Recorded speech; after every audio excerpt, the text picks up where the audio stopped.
बहुत से लोग हैं गुरु से दीक्षा ले लिए, गुरु जी ने कह दिया कि सुबह उठना माला जपना।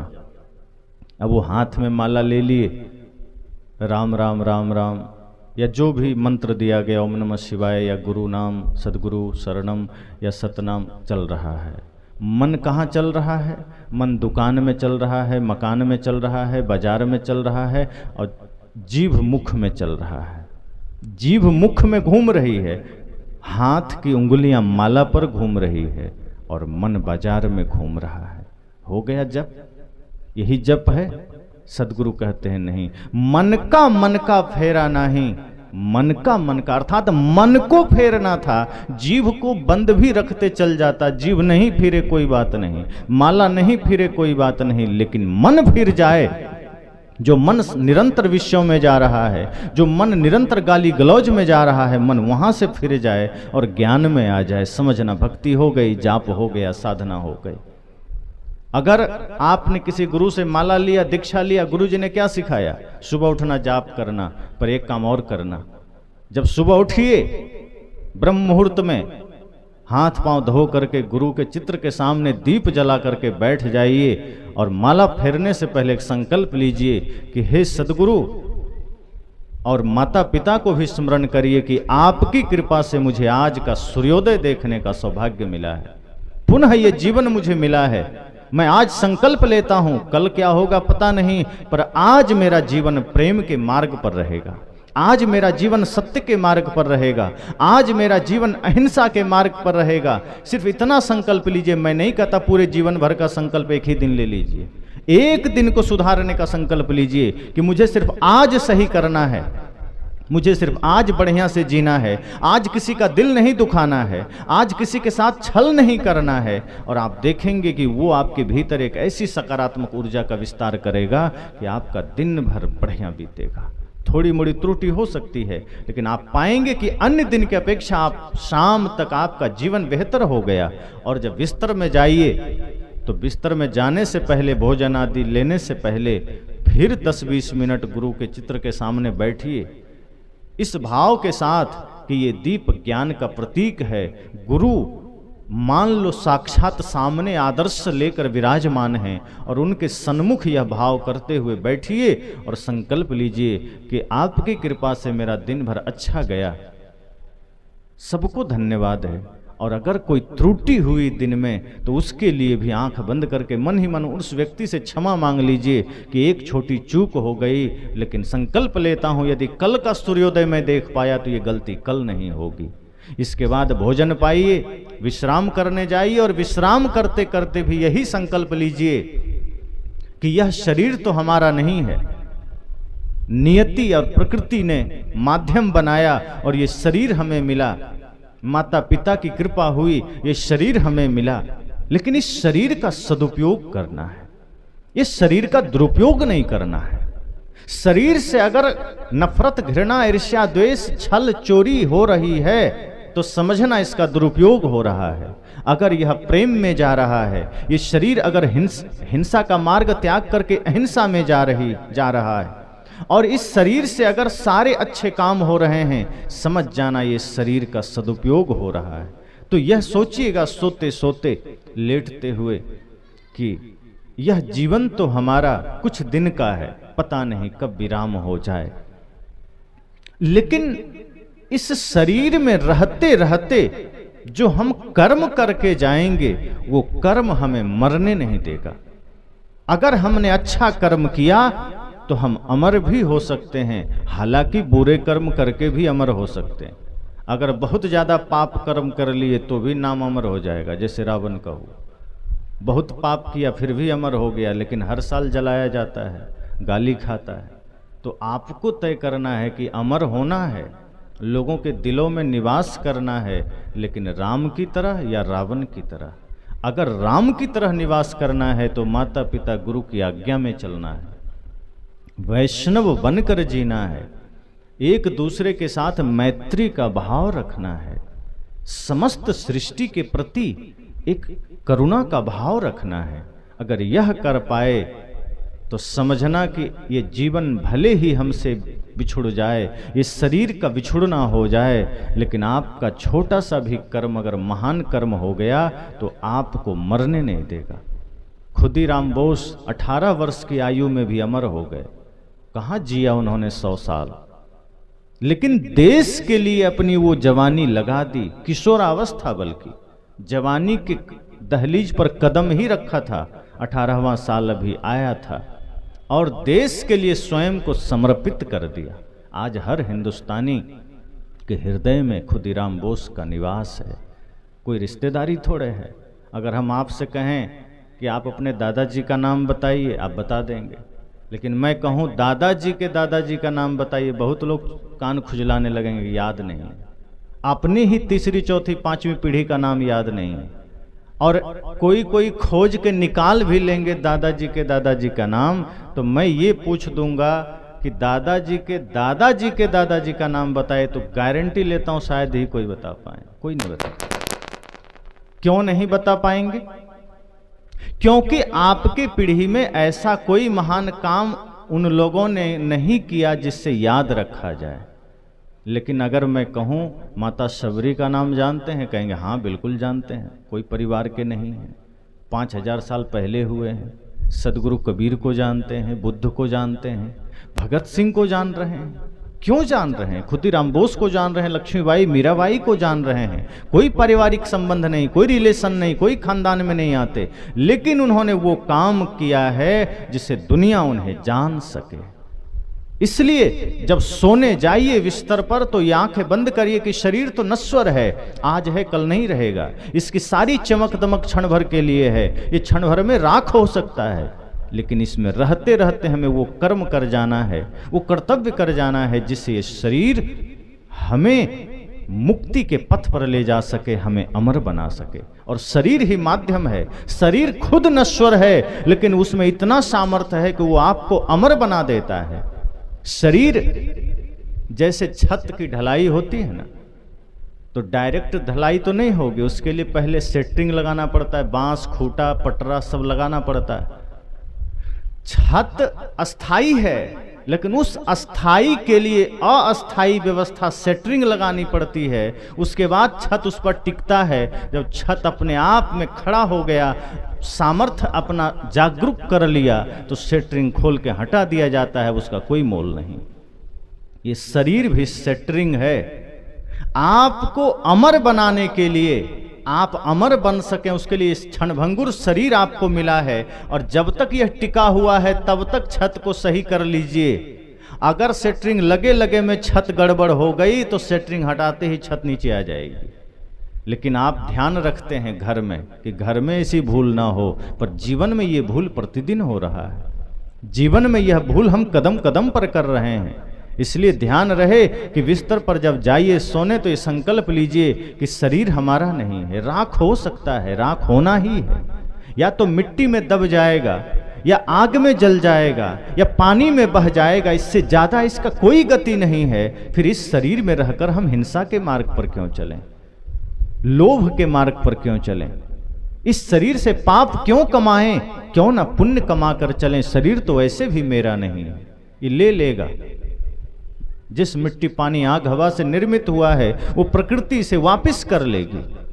तो जो शरीर को वापस ही दे देना है तो क्यों इसका मोह करना? जो शरीर अपना नहीं उसका मोह क्यों करना? अच्छा है, इसको लौटा देना है, लेकिन जैसा दिया है वैसा ही लौटाना है। प्रकृति ने जो शरीर दिया है साफ सुथरा दिया है ना। देखिए बच्चों को, छोटे छोटे बच्चों के आंखों में देखिए सौम्यता है, निर्मलता है, चेहरे पर मासूमियत है, तभी तो कहते हैं बच्चे भगवान के रूप होते हैं। लेकिन जैसे जैसे कुसंग में पड़ते जाता है, चरित्र बिगड़ता गया, कर्म बिगड़ता गया, नशा की लत लग गई, अब उसी चेहरे पर जो बचपना में सौम्यता थी क्रूरता आ गई। उसी आँख में जहाँ निर्मलता थी उसमें आप देखिए तो लगेगा जैसे नशा छा गया, नशा करते करते। तो धीरे धीरे शरीर को हमने बिगाड़ा, शरीर को हमने बर्बाद किया, कचड़ा करके, गलत संगत करके, गलत खान पान करके। प्रकृति ने साफ सुथरा दिया था। किसी से आप गाड़ी मांगते हैं, कभी कभी जरूरत पड़ जाती है, कि भैया हमारे पास गाड़ी नहीं है, ज़रा 1 घंटे के लिए दे दीजिए, ज़रूरी है।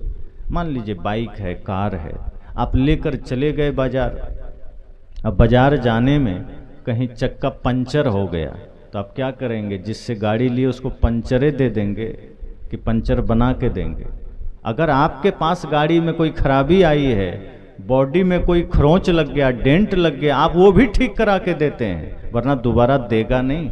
लेकिन शरीर प्रकृति ने हमें साफ सुथरा दिया और लौटाते कैसा है? पूरा डेंट करके, तोड़ फोड़ के, पंचर करके, दुनिया भर के दाग लगा के, काम का, क्रोध का, लोभ का, ईर्ष्या का, छल का, झगड़े का, वैमनस्यता का, तमाम सारे पाप का दाग शरीर में लगा के और दे देते हैं, लो तुम संभालो। उसके बाद जो दुर्गति अगले जन्म में होती है उसका हम अंदाजा भी नहीं लगा सकते। इसलिए सदगुरु कहते हैं कि जैसा दिया है वैसा ही लौटा देना।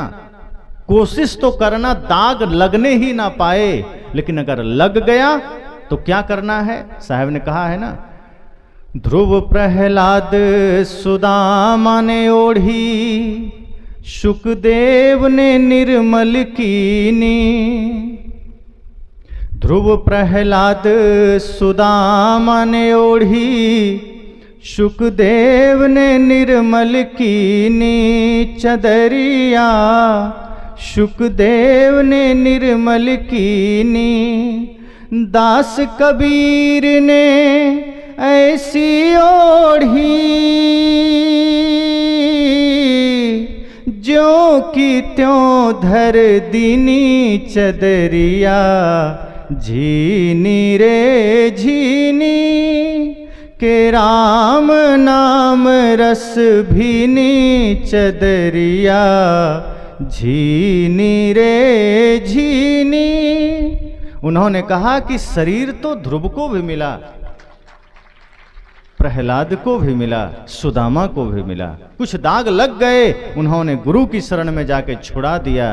पर सदगुरु कहते हैं कि मैंने जब इस शरीर रूपी चादर को ओढ़ा तो ज्यों की त्यों धर देनी, मैंने तो दाग लगने ही न दिया।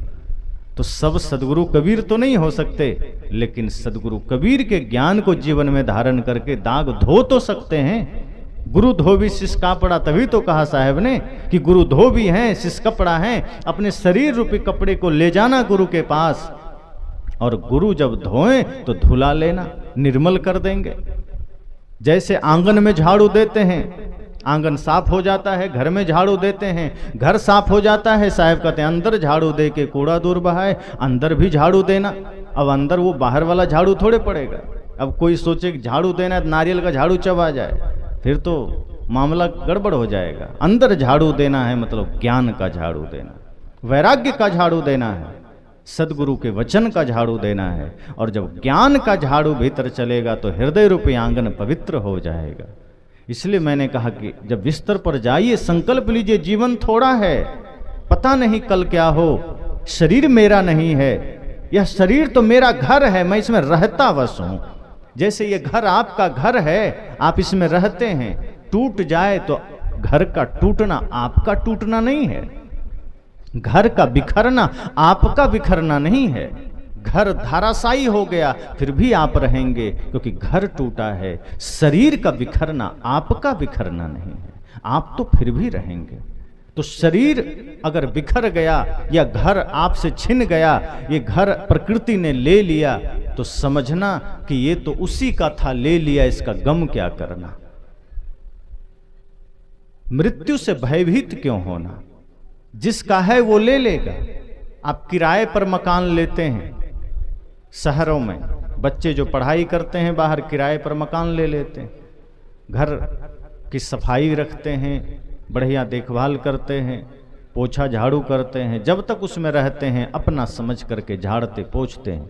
पर जिस दिन उस घर को खाली करके घर आ गए और 1 महीने बाद पता चला वो कमरा टूट गया, तो आपको दुख होता है क्या? क्यों? क्योंकि आप जानते हैं किराए का था, मेरा था नहीं, तो क्यों दुख होना, क्यों परेशान होना। किराए का था, छूट गया, छूट गया। ऐसे ही ये शरीर भी तो किराए का है। तो जब शरीर ही किराए का है तो शरीर से जुड़े हुए प्राणी पदार्थ आपका हुआ। जो शरीर ही आपका नहीं है, इससे जुड़े हुए प्राणी पदार्थ आपका नहीं हो सकता।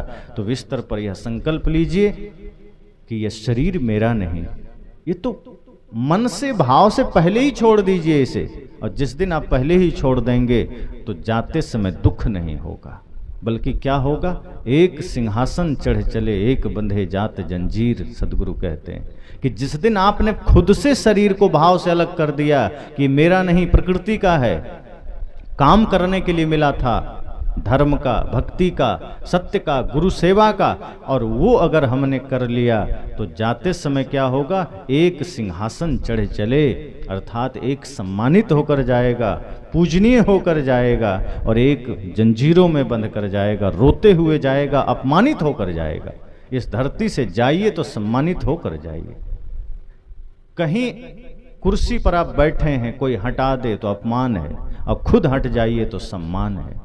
किसी पद पर आप हैं, कोई आपको बर्खास्त कर दे तो अपमान है, और खुद से त्यागपत्र दे दीजिए तो सम्मान है। हम लोग हर दिन अपमानित हो रहे हैं जीवन में। सदगुरु कहते हैं ऐसा कर्म करिए और ऐसा भाव निर्मित करिए कि शरीर को खुद से अलग मान लीजिए पहले ही, ये मेरा नहीं है, और मृत्यु से कह दीजिए कि जब इच्छा हो आके ले जाना, काम हो गया है मेरा, चिंता नहीं है मुझे, ये तुम्हारा ही है, जब चाहे ले जाना, कोई टेंशन नहीं है। लेकिन जैसे ही आप सोचते हैं कि ये ना छूटे और बना रहे, तो मृत्यु गर्दन पर हाथ देकर कहती अब कितना रुकेगा, चल समय हो गया।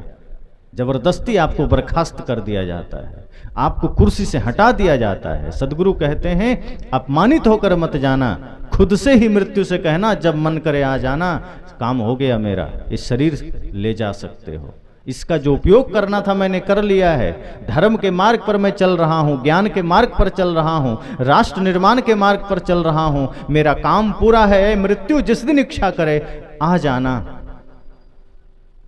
जेहि मरने को जग डरे, मेरो मन आनंद, कब मरी हो कब पाई हो पूर्ण परमानंद। सदगुरु कहते हैं कि जिस मृत्यु से जगत डरता है, मैं तो आनंदित होता हूं कि आना ले जाना, अच्छा भला ये शरीर निकल जाएगा, कोई भूल तो ना होगी दोबारा। लेकिन हम डरते हैं। और एक बात याद रखिए, डरेंगे तो भी मृत्यु आएगी, नहीं डरेंगे तो भी आएगी। तो जब आएगी ये सत्य है तो डरना क्यों, किससे डरना, क्या था आपका, किसके बिछुड़ने का डर है। तो जब इस तरह का संकल्प लेकर आप रात में विश्राम करेंगे, आप देखेंगे कि वो रात आपकी इतनी गहरी निद्रा आएगी, कोई स्वप्न नहीं आएगा, कोई फालतू के विचार मन में नहीं आएगा, गहरी नींद आएगी। और जब सुबह आपकी नींद खुलेगी तो आपको लगेगा कि एक नया जीवन है, सिर हल्का है, कोई बोझ नहीं, कोई शिकन नहीं, चेहरे पर कोई तनाव नहीं, हल्का हल्का। अभी तो आदमी जब सुबह सोकर उठता है तो ऐसा मालूम पड़ता है रात में किसी ने पिटाई कर दी, चेहरा लटका हुआ, मुरझाया हुआ, दूषित चेहरा, लगता है 12 बज रहा है चेहरे पर, कोई उमंग नहीं, कोई उत्साह नहीं, कोई आनंद नहीं। आप खुद उठिए और दर्पण में देखिए, आपको लगेगा कि कितना स्ट्रेस में जी रहे थे, रात सोए थे कि कहीं लड़ने गए थे। जानवरों को देखिए, मगन है, कौवा कांव कांव कर रहा है, अन्य कोयल अपनी आवाज से पूरे बगिया को गुंजायमान कर रहा है, कुत्ते दौड़ रहे हैं, गाय भैंस खा पी रहे हैं, सारे जीव जंतु मस्ती में हैं, सुबह से आनंद में हैं। और एक अभागा इंसान को देखिए, लगता है सबसे ज्यादा गया बीता आदमी है जो सुबह उठ करके ही रो रहा है। साहब कहते हैं जिस दिन आपने संकल्पित होकर सोया, शरीर के नश्वरता का चिंतन करके सोया, मैं कौन हूं, जगत से मेरा संबंध क्या है, शरीर से जुड़े हुए प्राणी पदार्थ स्वप्नवत हैं, जब इस तरह का भाव लेकर आप विश्राम करेंगे, सुबह जब आप उठेंगे आपके चेहरे पर भी वही आनंद होगा, वही शहंशाहियत होगी, वही बादशाहत होगी। तो साहब कहते हैं इस तरह से संकल्पित होकर के विश्राम कर जाइए, सुबह आपका जीवन बड़ा ही आनंदित होगा और आपकी धीरे धीरे जो चेतना शक्ति है वो जागृत होगी, आपकी जो सकारात्मक शक्ति है वो सबल होगी, और फिर आप किसी भी कर्म को करेंगे उसमें सफल होंगे, असफल नहीं होंगे। जब यह संकल्प आप करते हैं तब जीवन में सफलता आती है, और यह संकल्प आपको मिलेगा सत्संग से।